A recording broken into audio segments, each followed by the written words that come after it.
Hello बच्चों, चलिए प्रश्न को पढ़ते हैं। निम्न रासायनिक समीकरणों को संतुलित कीजिए। ये दिया है NaOH प्लस H2SO4 अभिक्रिया Na2SO4 प्लस H2O। तो आइए प्रश्न की मुख्य अवधारणा पे बात करते हैं। मुख्य अवधारणा देखिए, संतुलित समीकरण का क्या अर्थ है? वह अभिक्रिया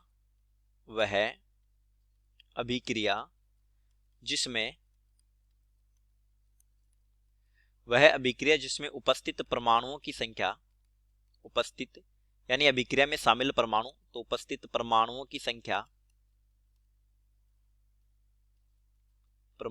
संख्या क्रियाकारक तथा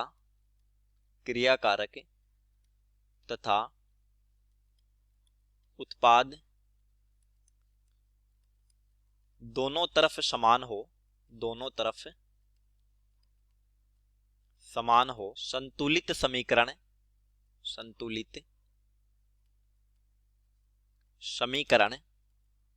कहलाती है।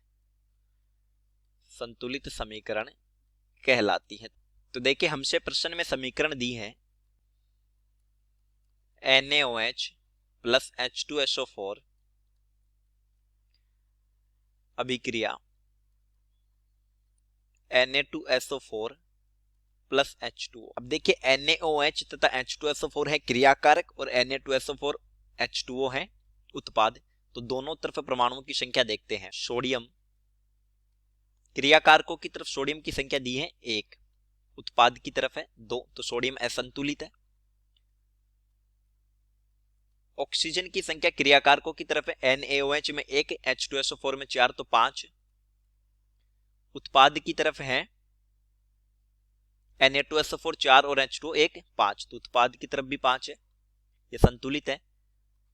हाइड्रोजन की संख्या है क्रियाकारक की तरफ 3 और उत्पाद की तरफ 2। सल्फर की संख्या है क्रियाकारक की तरफ 1 और उत्पाद की तरफ भी 1। तो अभिक्रिया में हाइड्रोजन और सोडियम असंतुलित है। तो देखिए, इसके लिए क्रियाकारक की तरफ NaOH को 2 से गुणा करेंगे और H2O को उत्पाद की तरफ 2 से गुणा करेंगे। तो देखिए, क्रियाकारक की तरफ NaOH को 2 से गुणा करने पर तथा